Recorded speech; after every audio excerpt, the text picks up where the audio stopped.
From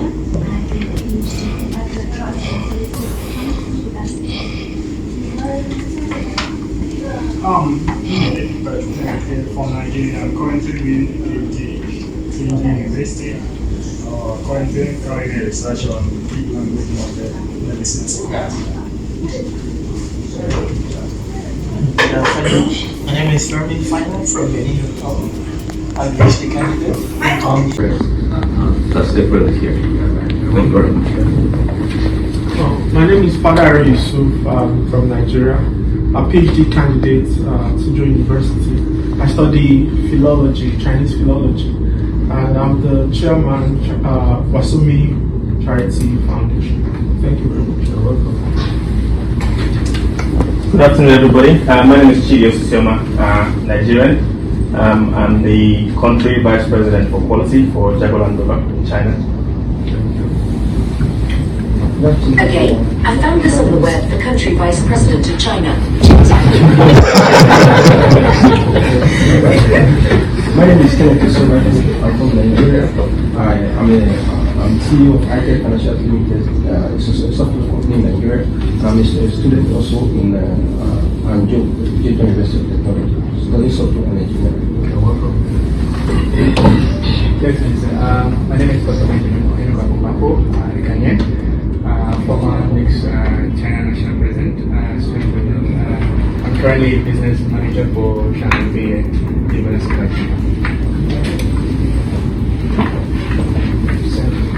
I'm Stephen Pacific. I'm from Ghana, a PhD student at Toronto University, Arts and Design. Good afternoon. My name is Fabian Pofu from Ghana, PhD student at Eastern University, studying food management. Thank you very much for the introduction.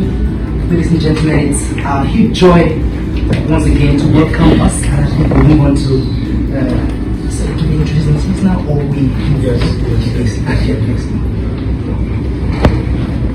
Good, is it morning or afternoon now?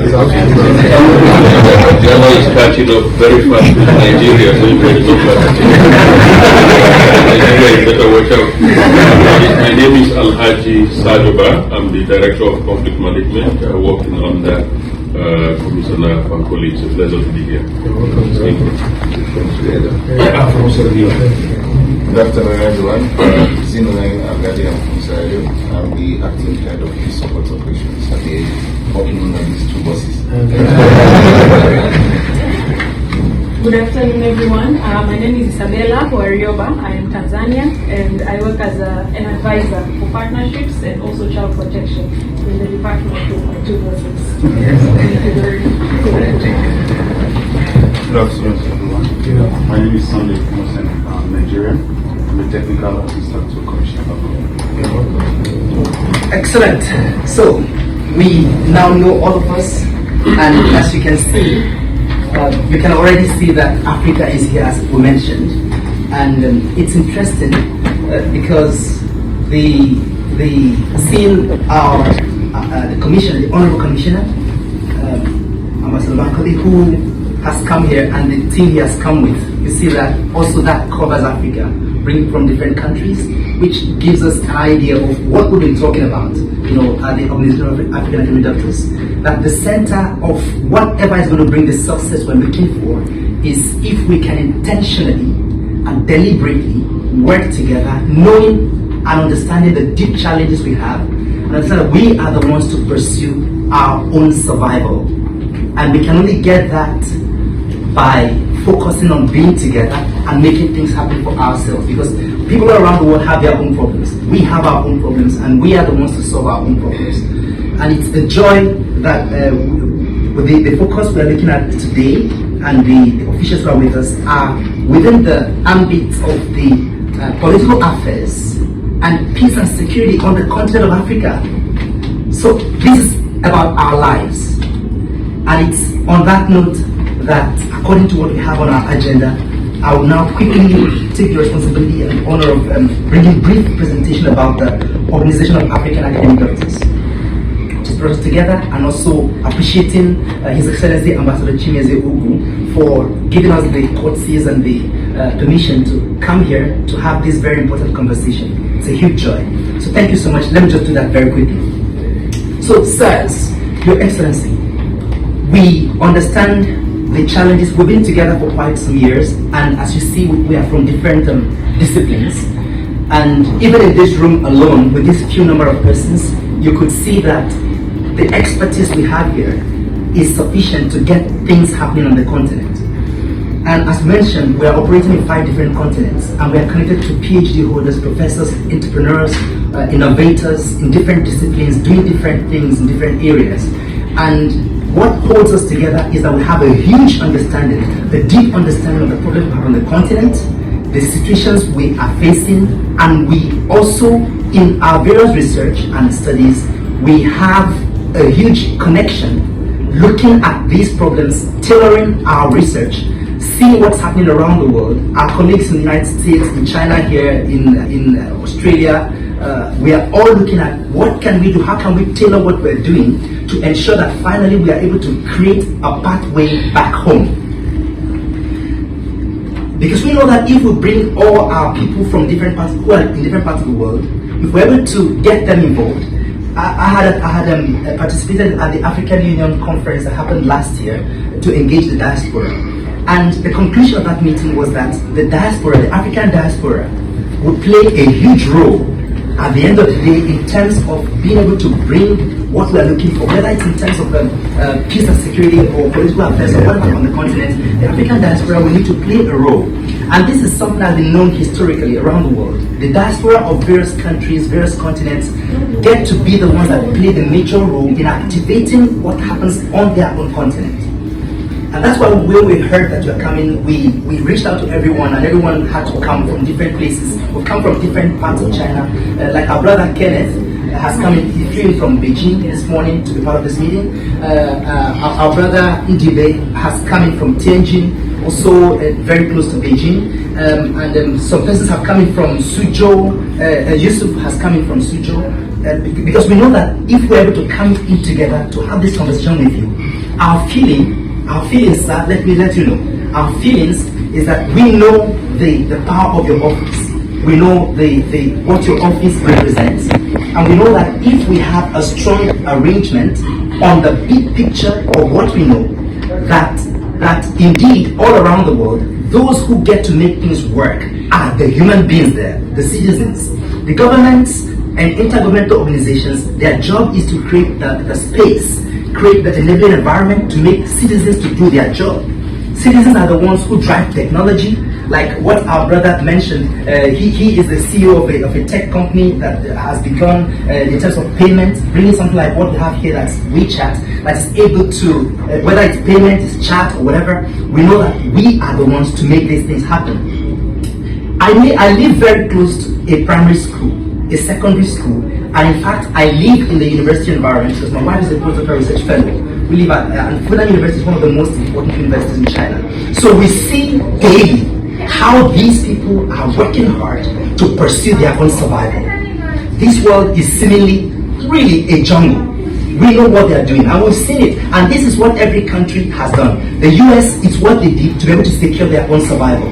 When I speak with our colleagues again and again, our respected colleagues, I always say to them that any set of human beings who are not capable of figuring out their own survival, then they must take whatever life throws at them, because they are the ones who have decided not to engage their human ingenuity. Because over generations and in history, human ingenuity has been seen to play out in many dimensions to solve problems. Recently, we were able to arrest the challenge of the global pandemic, and more problems that will come. Human beings are always the ones that will rise up to solve the problems. And we know that Africans are hardworking, Africans are intelligent, and they lead technology in different spaces.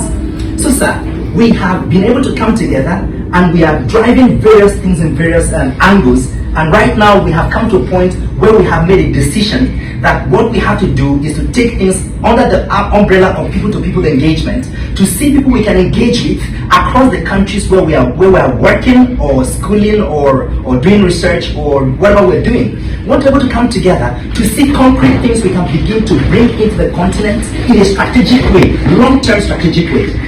At the moment, we have 46 research groups, but we're working towards restructuring the various aspects of it to find a way that will ensure that each research group, our target is that each research group will become $1 billion company in the years ahead. We should have unicorns arising as a result of the togetherness of Africans all over the world. And sir, I want to tell you that we have won the trust and the interest of people, because everyone who is involved knows that we are transparent in our dealings, and we have made it very clear from the beginning. We are transparent in terms of sharing responsibilities and also sharing benefits, because everyone wants to be able to make progress. And any system where people are able to trust, they will put in their energies. And if they put in their energies, no problem is insurmountable. And as I said, so we are currently now dealing with a platform where we are going to set up 55 cities across Africa, one city per country. We're going to set up one city per country. So the various research groups that we have put together, because every research, development at every point, every research is dependent on problems. Every research wants to solve one problem or the other, and these are real life problems. And these real life problems, as these intelligent people are engaging their minds to look at these issues, the more we are able to identify the factors, the fundamental factors that are related to this, we are able to work towards seeing how these factors can be controlled. And as long as human beings engage their minds on a particular thing, they can get it done. So we're going to set up 55 cities in every country. We are currently working with the estate management consultants we're working with to make it up to 1,000 plots. So that we're going to put the first model city in that place. It's called OAAD, Africa AI and Rural Revitalization Innovation Development City. In that city, we're going to have 30 initiatives we've already put in place. And in each of these 30 initiatives, we already have experts who are waiting for us to begin the processes of conversation in different places.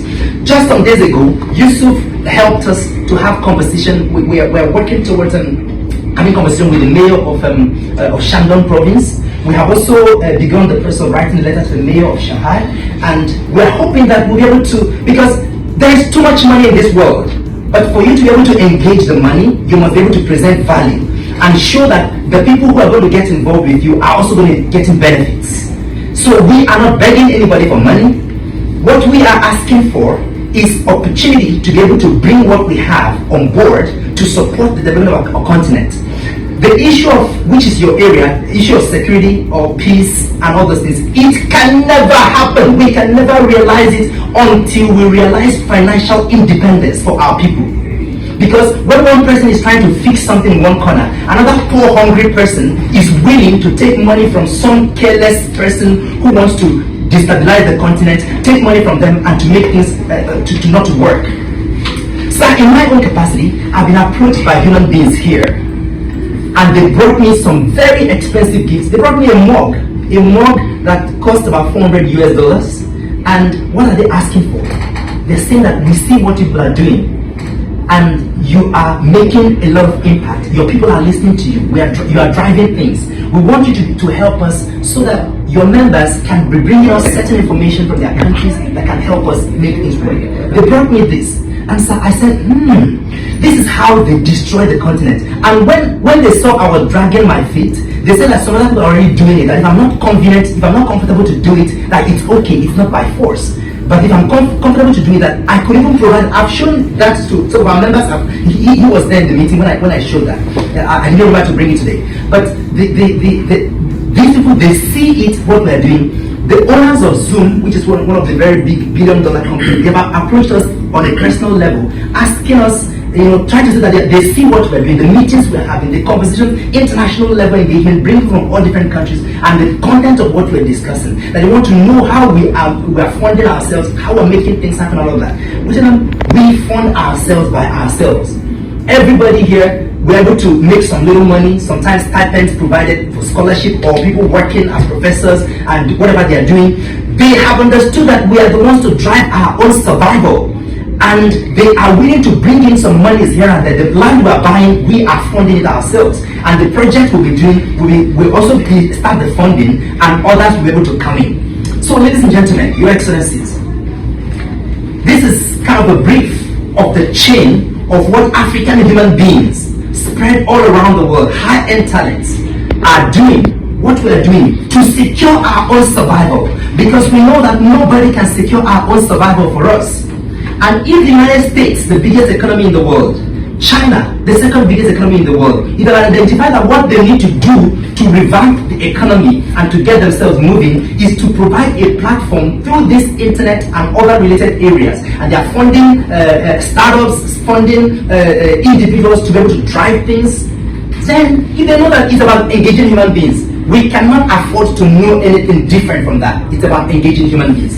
Finally, Your Excellencies, Elon Musk said recently that if the average Chinese person has half the GDP, the per capita income of the American citizens, then China will have become already 3 times, the economy of China will have become 3 or 4 times bigger than the US economy. How is that possible? It's because of the human beings. China has the numbers. It's all about population. It's about engaging the human beings. So, ladies and gentlemen, this is the introduction to the Global Organization of African Academic Doctors and what we intend to be doing in the next 18 years. One of the things in the cities, we're going to have universities, farms, and all those things will be there.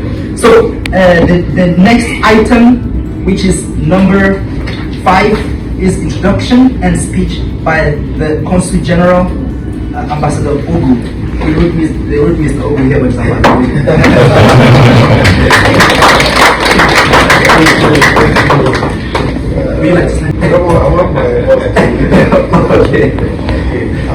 thank you, Mr. President, Dr. Elijah, Honorable Commissioner Adeoye, Adeoye, Director, and the members of the team of the Honorable Commissioner, members of OAAD, you're welcome, my colleagues in office.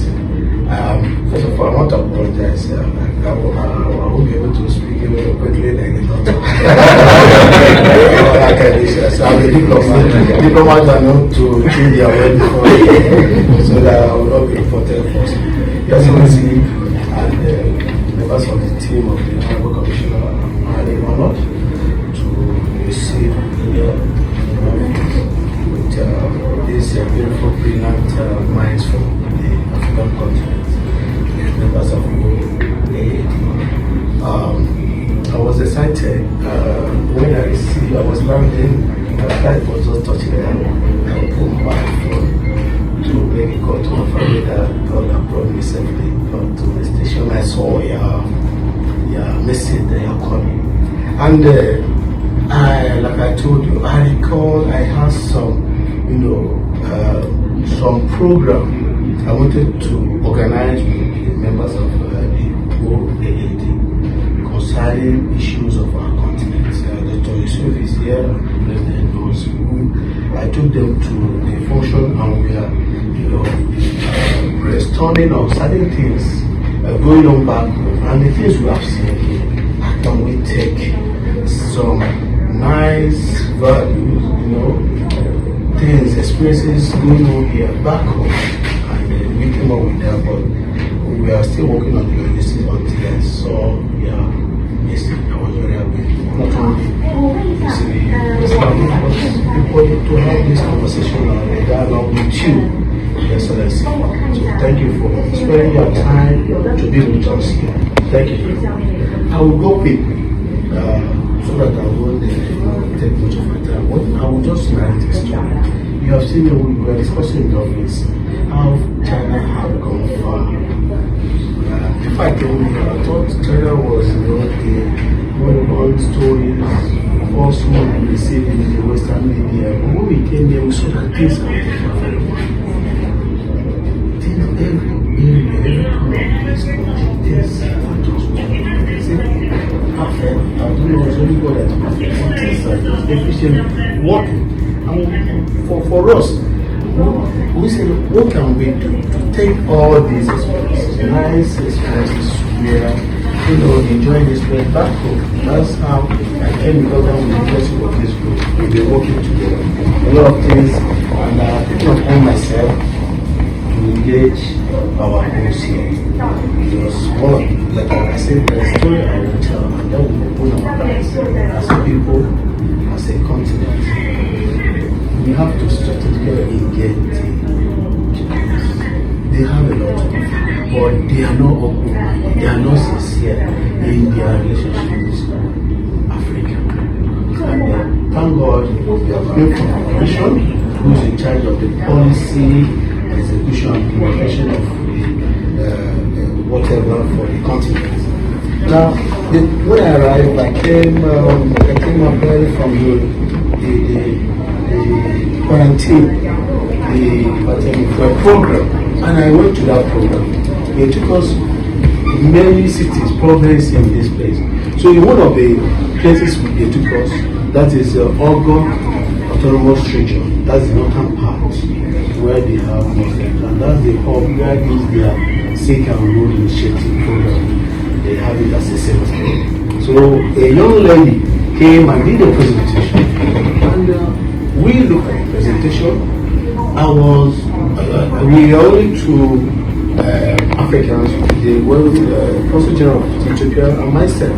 Others were Europeans and Asians. After the presentation, I discovered that this project, Silk and Road Initiative, that Africa was not in the picture in their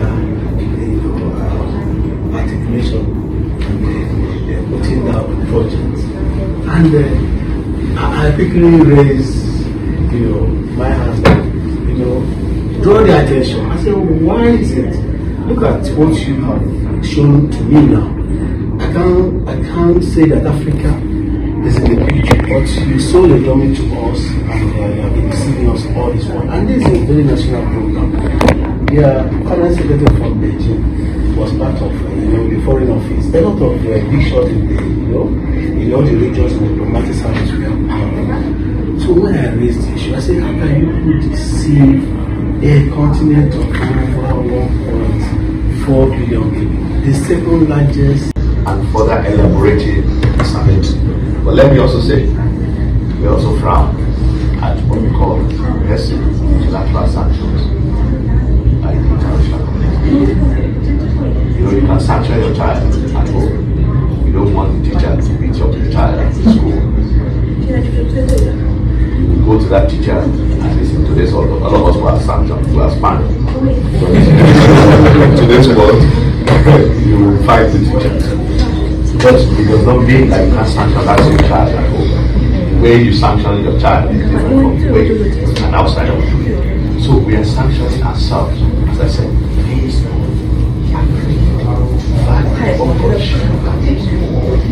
I came here to have lunch with the ambassador to have a conversation. But because he's my brother, I will go ahead. We really want to assure you that our bid to sanction is not punitive, it's not coercive. I know many Africans are worried. Please ask the question.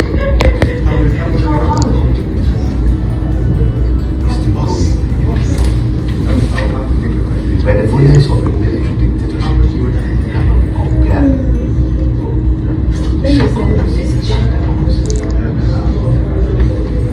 That is for us the most important fact. Today, I still read it. The government of Chile is still chasing after those who have taken the disappearance of the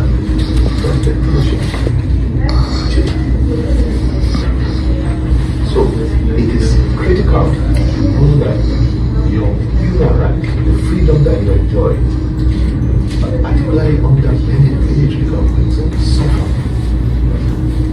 And we cannot, just 2 years ago, President Talon of the Republic of Benin was here. Am I correct? Yes.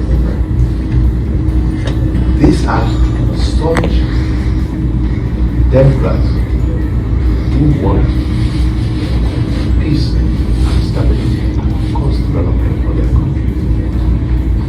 But military rule is taking us back to the ages. debate out there. Now, what is democracy delivering? Does democracy work? I would say democracy is working. It's working for us.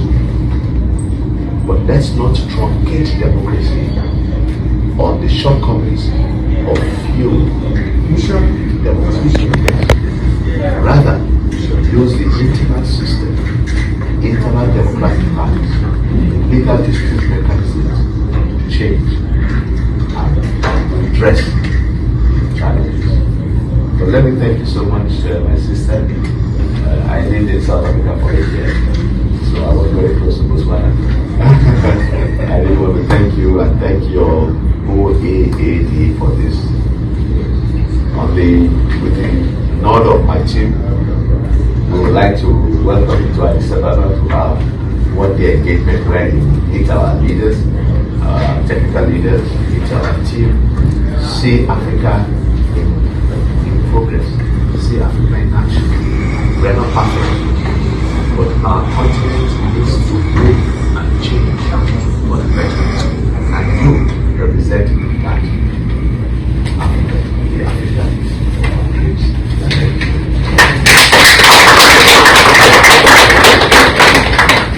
Mr. AG for actually just speaking for us as women, so our voice has been met. That's why I'm standing here right now.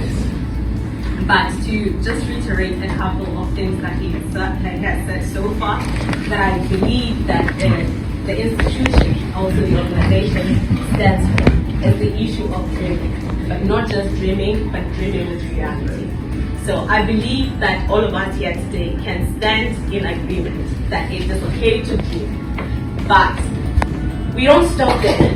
We dream and then we implement, which is very important.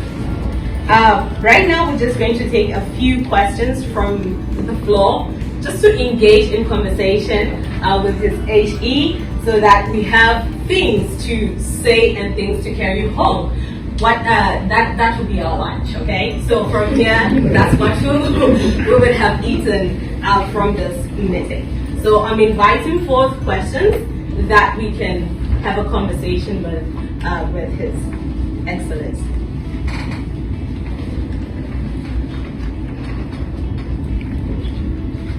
Anybody?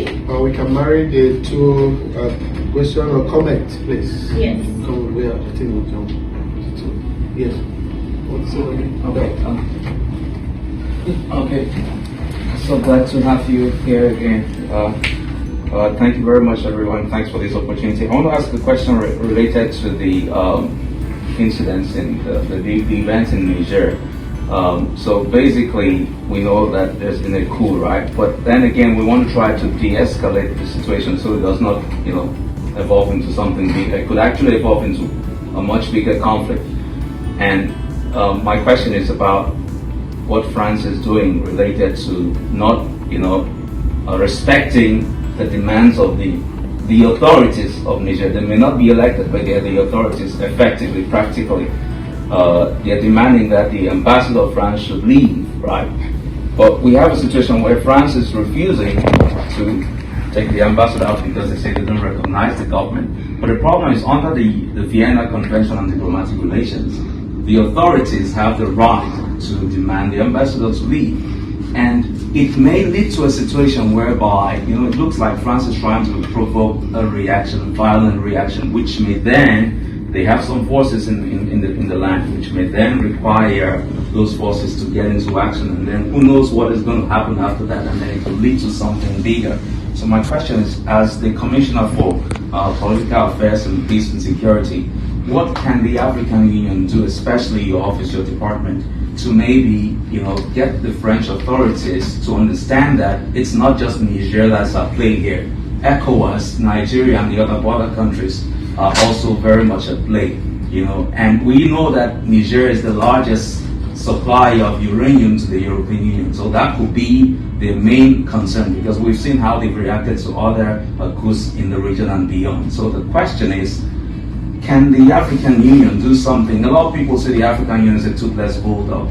You make noise all the time, but you don't really do much. But this is a real good chance for you, I believe, to show Africans, especially younger Africans like us, that the African Union can still, put our interest, collective interest, at the forefront of the agenda, and maybe call the French to order, because things could really get out of hand. Yes, the situation in Gabon is also unraveling, but of course, if anything goes out of hand in Niger, it could really, boil, especially with the fact that ECOWAS has threatened an invasion. So we're hoping that we all want peace, right? But we are hoping that the big players, the French and all of the other stakeholders, should realize that, they should put their interests aside for once and, consider the interests of the Africans. And we are hoping that the voice of reason will prevail. So, sir, please, is there something you can do, your office or the African Union as a whole, to prevent the situation from really escalating into something bigger? Thank you very much. Let me first of all acknowledge that I thought you were an IT. I know you were into international trade and I didn't know you were into international relations. Actually, Mr. Ambassador, Commissioner, sir, my master's was in international business, but my bachelor's was in international relations and politics. So, as I assist the conversation, let me chip in that all of us, even though we're doing specific areas, we encourage people to intertwine. And the book we're writing now, that'll have 1,000 co-authors, is bringing people from disciplines, over 100 disciplines together to fuse these things. So we have cross-understanding of whatever is happening, because without that understanding, we cannot really contribute effectively. So it's a very